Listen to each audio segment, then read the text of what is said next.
Assalamualaikum warahmatullahi wabarakatuh. Salam sejahtera untuk kita semua.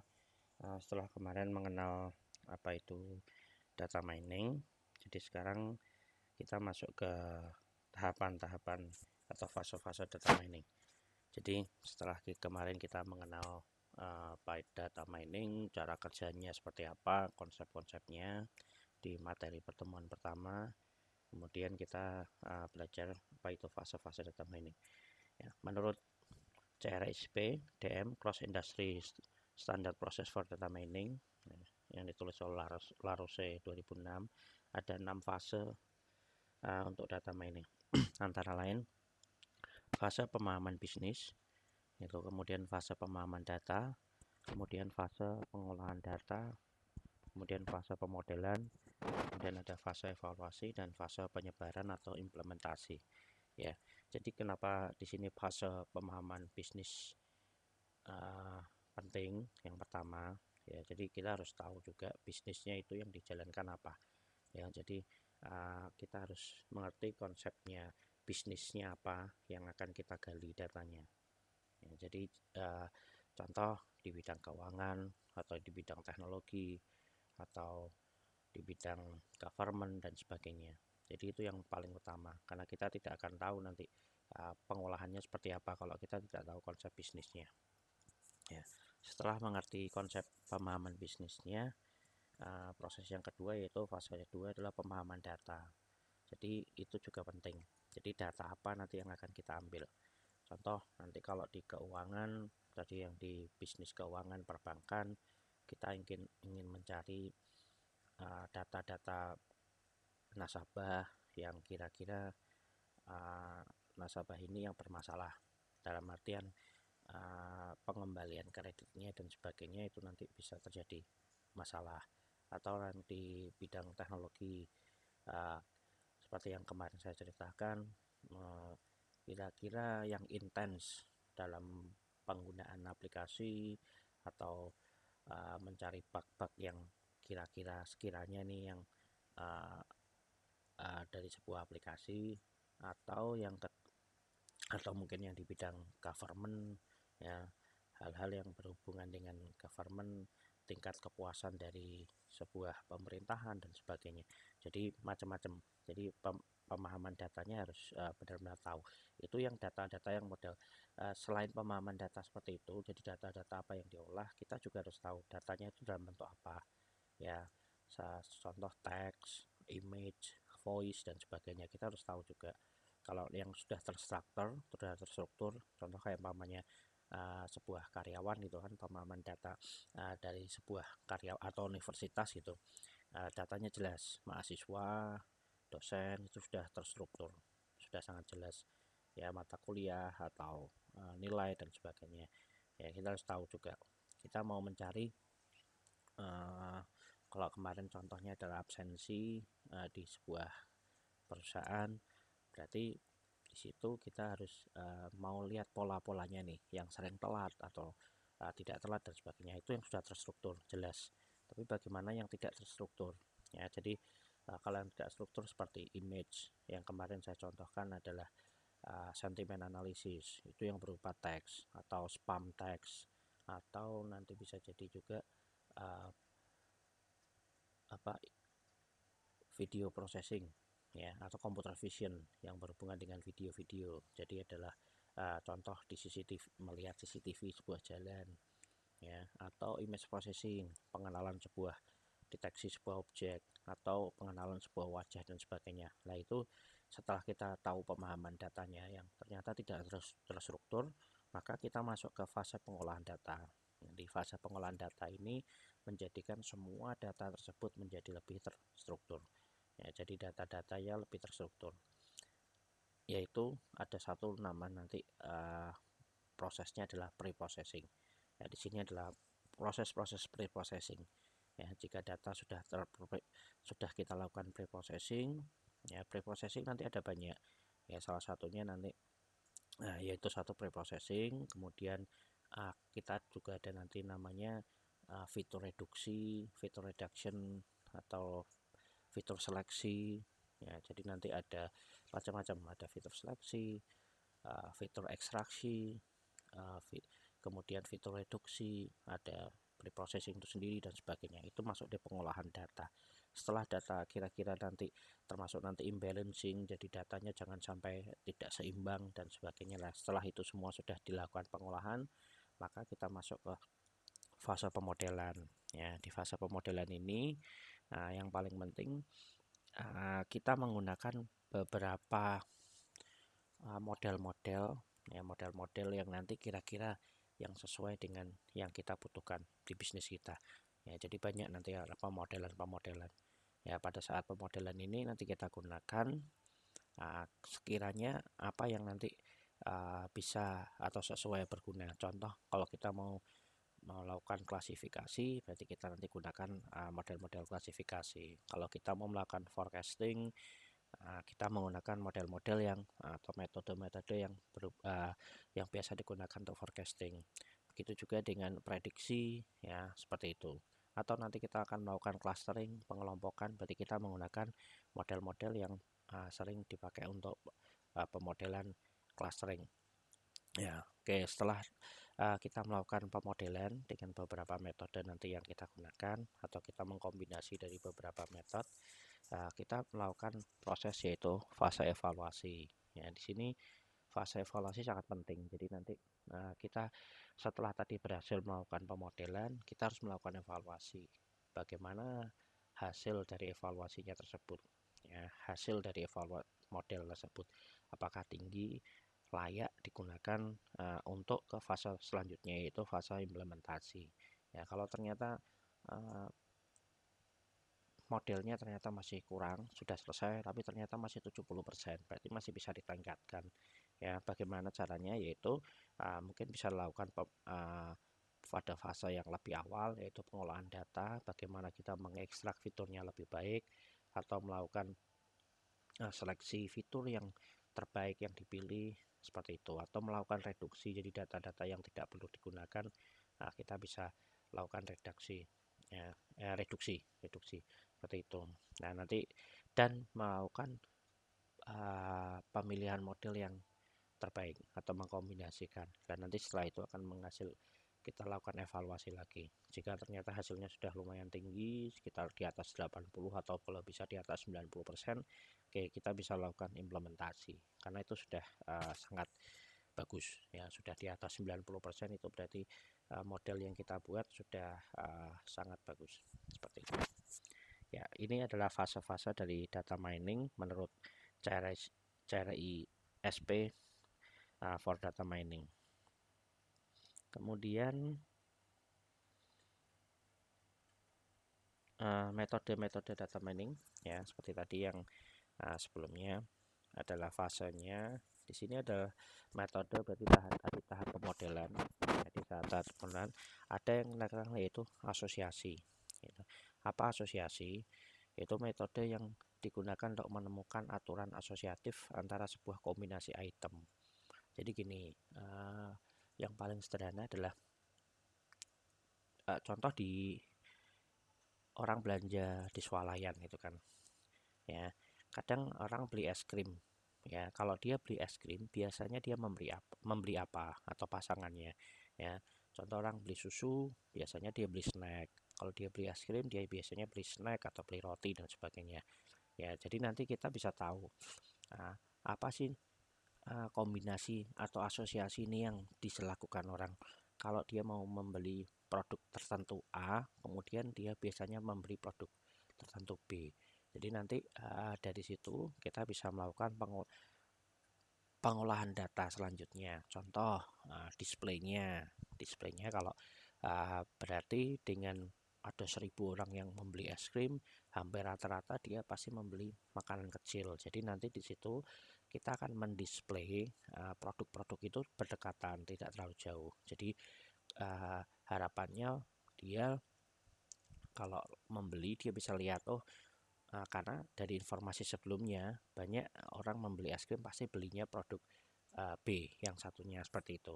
Nah, itu dari satu display. Yang satunya lagi dari sisi nanti Anda kalau melakukan purchasing, pembelian. Nanti kalau ternyata kalau mau melakukan pembelian contoh es krim, berarti nanti kita harus membeli produk yang uh, kombinasinya yang sering nanti dipilih seperti itu. Jadi hal-hal seperti itu kita bisa analisa. Kadang kita tidak terpikirkan pola-pola yang dilakukan oleh pelanggan dalam sebuah swalayan. Itu contoh asosiatif. Kemudian ada regresi. Regresi adalah metode untuk menemukan hubungan sebab akibat antara variabel dengan variabel lainnya. Ya, contoh pergerakan saham ya, ditentukan oleh beberapa faktor. Jadi regresi itu biasanya kita gunakan untuk menentukan pergerakan harga saham sekarang naik apa turun. Nah, itu faktor-faktornya yaitu contoh yang paling sederhana kalau kita menentukan besok nih sahamnya PT contoh PT Sampurna atau PT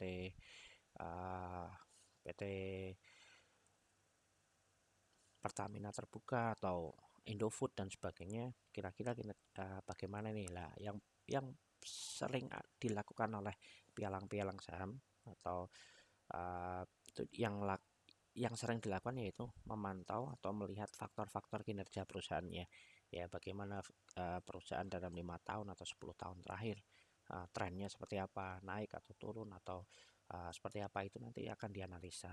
Kemudian nilai kurs, bagaimana nilai kurs, contoh di Indonesia berarti rupiah terhadap dolar dan sebagainya, apakah cenderung kuat atau ternyata melemah dan sebagainya. Kemudian tingkat suku bunganya, bagaimana tingkat suku bunga yang diberikan pemerintah terhadap di Indonesia gitu kan, terhadap customer dan sebagainya, yang tingkat suku bunganya seperti apa. Kalau ternyata rendah berarti daya beli masyarakatnya bisa tinggi, ya seperti itu. Kemudian faktor fundamental, yaitu faktor fundamental itu yang paling penting dalam sebuah penentuan harga saham ya. Jadi faktor fundamental dari sebuah negara, seperti negara itu sehat dan sebagainya ya, jadi negaranya tidak konflik dan sebagainya. Nah, itu juga berpengaruh ya. Jadi nanti dari situ kita bisa menentukan, oh ini kecenderungannya pasti harga ini saham yang kita beli dia pasti akan naik terus di kemudian hari, seperti itu. Kemudian clustering ya, clustering itu yaitu metode untuk mengelompokkan ke dalam beberapa mengelompokkan data ke dalam beberapa klaster atau kelompok, sehingga setiap kelompok atau klaster memiliki kemiripan. Jadi beda dengan asosiasi dan regresi, clustering itu yaitu hanya membagi saja. Jadi umpamanya dari sebuah kelas mahasiswa kita ingin membagi 3 kelompok, yaitu yang kelompok kemiripan datanya dari sisi nilai gitu kan, contohnya range-nya antara 0 sampai 100 gitu kan nilainya.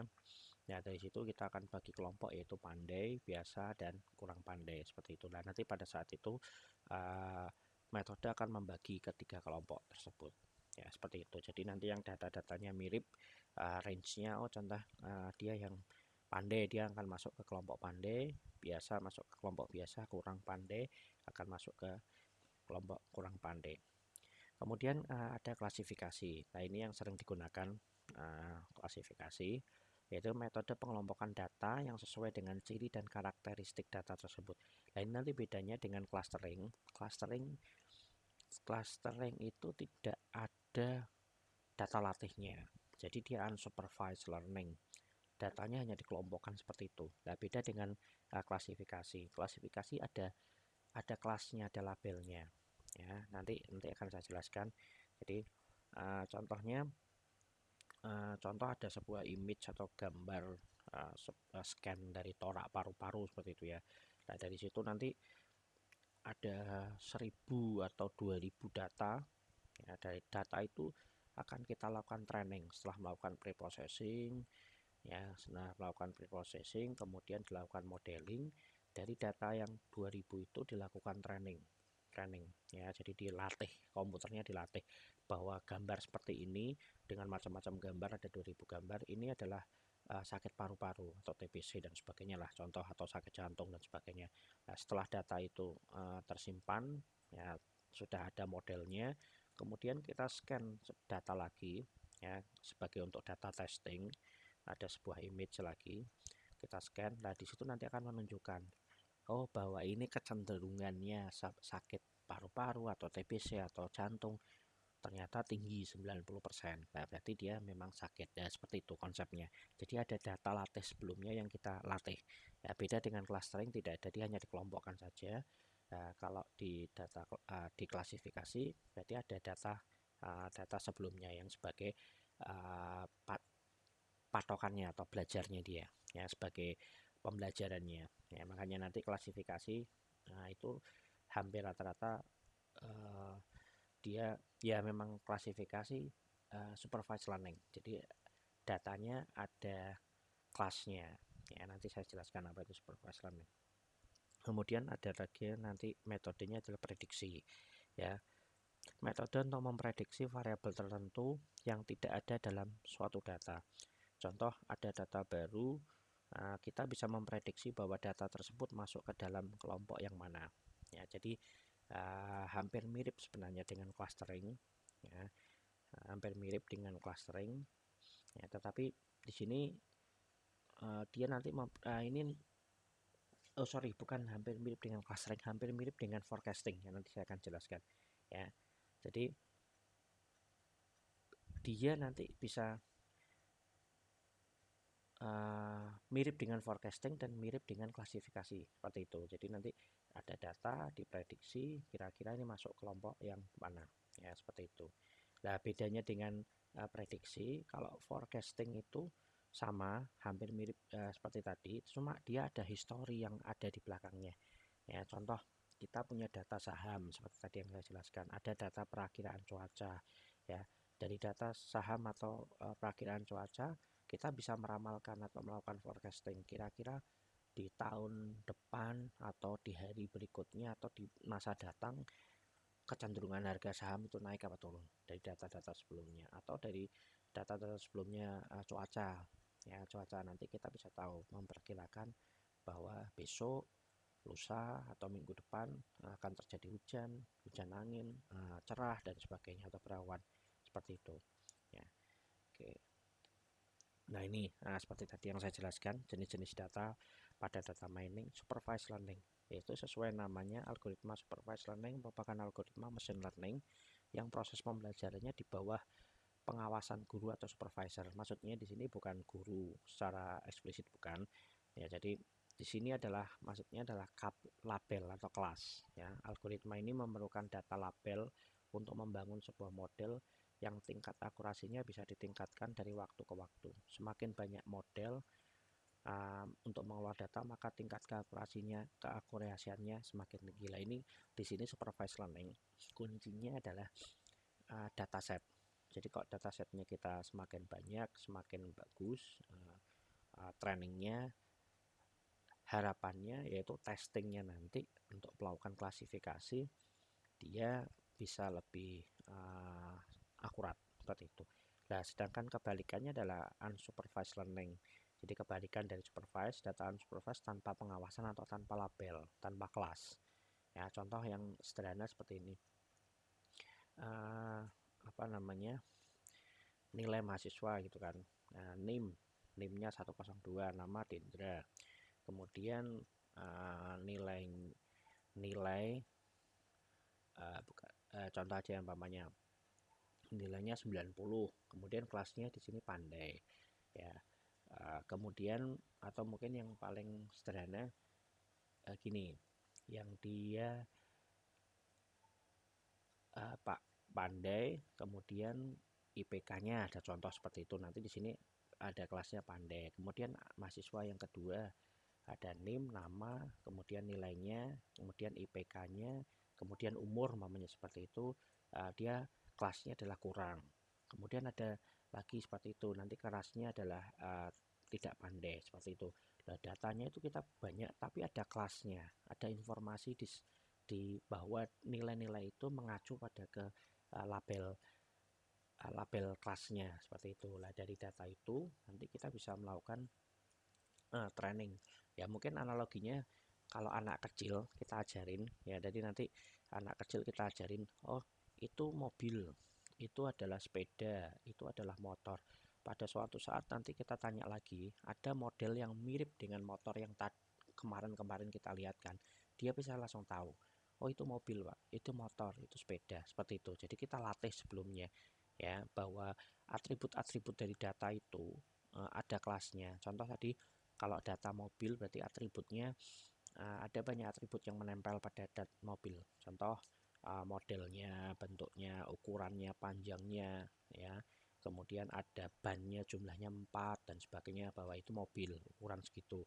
Nah besok anak kecil kita informasikan itu mobil, itu mobil, itu mobil dan sebagainya. Pada saat besok dia lihat dia langsung tahu oh itu mobil. Kalau kita tunjuk dia motor, dia nggak akan ngomong bahwa itu mobil, ya itu berarti tidak mobil, selain mobil. Dan nanti kalau kita infokan oh bahwa itu motor, besok dia bisa menjawab oh itu motor, oh ini mobil. Kalau kita lihatkan lagi nanti ada truk, dia pasti menjawab bukan mobil, bukan motor, bahwa itu adalah benda lain karena kita belum ajarin itu. Kita ajarin lagi bahwa dia sebagai truk, nanti dia akan menginformasikan oh itu truk, seperti itu. Jadi prosesnya seperti itu. Nah ini perbedaan dari supervised learning dan unsupervised ya. Agar perbedaan supervised dan non-supervised semakin jelas, kita akan menganalogikan dengan proses menonton film. Lah ini paling sederhana nih, yaitu keadaan supervised learning. Keadaan supervised learning, misalnya kita mendownload film dan disimpan berdasarkan genrenya selama 4 hari berturut-turut. Misalnya genre yang berturut-turut dan misalnya genre yang dimiliki hanya 3, yaitu drama, action, horror. Nah, di hari kelima misalnya kita mendownload film Conjuring. Nah tentunya kita langsung tahu ini masuknya ke folder mana di dalam film itu. Berarti langsung otomatis kita masuk ke dalam folder film apa namanya horor, seperti itu. Jadi kita punya tiga genre ya selama 4 hari berturut-turut.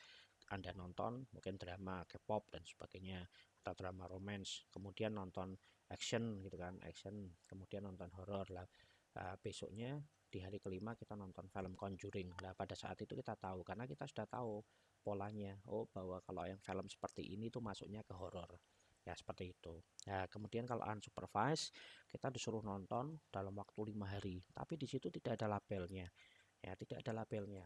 Tapi Anda nanti bisa tidak ada label tadi ini masuk action atau masuk ke horror atau masuk ke romance atau masuk ke komedi dan sebagainya. Tapi di situ nanti Anda disuruh mengelompokkan ya, disuruh mengelompokkan.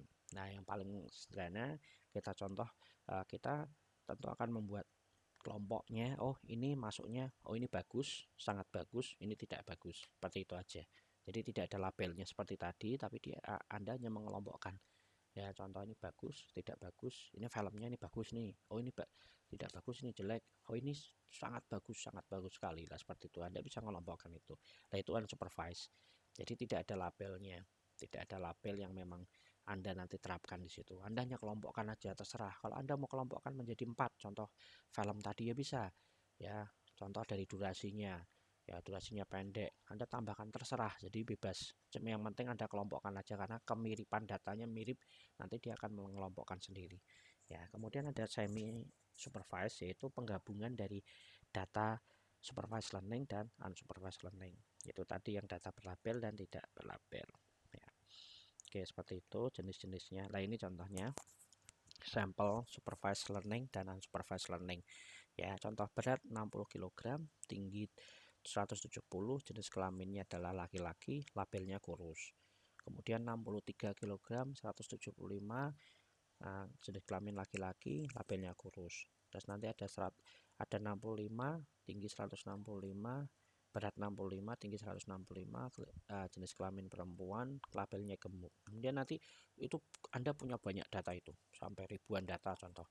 Nah nanti waktu dites, jika ada beratnya 62, tingginya 173, kelaminnya laki-laki, kira-kira dia masuk kategori mana? Jadi dari data-data yang sebelumnya, maka dia langsung tahu nih, oh dia nanti masuknya kira-kira berarti masuknya ke kurus, seperti itu ya. Nah ini contohnya. Kemudian bedanya nanti kalau di satu yang di unsupervised itu yang di bawah ini, jadi dia tidak ada labelnya sama sekali. Dia nanti akan mengelompokkan sesuai dengan kemiripan-kemiripan datanya ya, penggabungan dari 60 kg, 170 dan laki-laki, ya, dan kelamin L tadi laki-laki, kemudian berat 63 dan sebagainya, nanti akan dikelompokkan. Ya, tidak ada labelnya, dia hanya dikelompokkan. Terserah nanti Anda mengelompokkan berapa kelompok. 2 kelompok ya, berarti nanti otomatis ada kelompok yang contoh ada 2 ya, jadi 160 kg 170 kelamin laki-laki, 63 kg 175 kelompok kelamin laki-laki masuk ke kelompok 1, kemudian 165 jenis kelamin perempuan masuk ke kelompok yang kedua. Nanti kalau ada tambahan lagi data tingginya, beratnya 62, tinggi 163 kelamin perempuan, masuknya otomatis ke kelompok kelamin perempuan. Seperti itu. Jadi secara konsep dia ada beda. Jadi supervised learning dan unsupervised learning. Oke, ini bedanya. Ya, jadi kalau ini ada labelnya, lah ini tadi semi supervised learning. Ya, contoh itu dog, ada bird, ada airplane, ada deer, ada cat, ada truck, ada sheep. Ya, kalau semi supervised ya, dia tidak ada labelnya, no label, seperti itu. Ya, itu nanti ada metodenya sendiri. Ya, ini contoh supervised seperti tadi. Ya, ini cat, kemudian mesinnya atau metodenya akan melakukan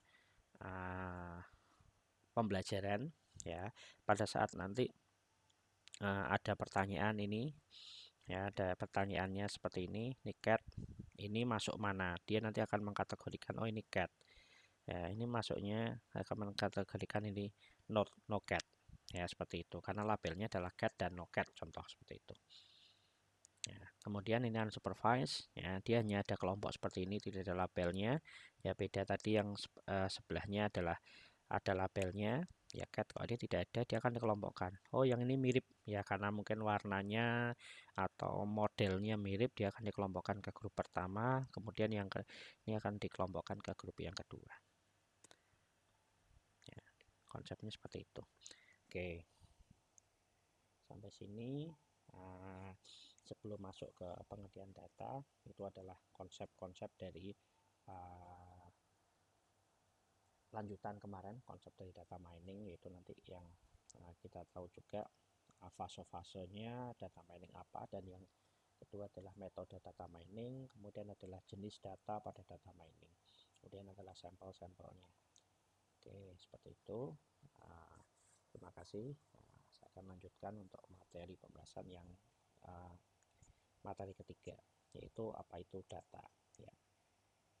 Ya, terima kasih sebelumnya. Nanti kalau ada pertanyaan bisa disampaikan langsung ya. Wabillahi taufiq wal hidayah. Wassalamualaikum warahmatullahi wabarakatuh.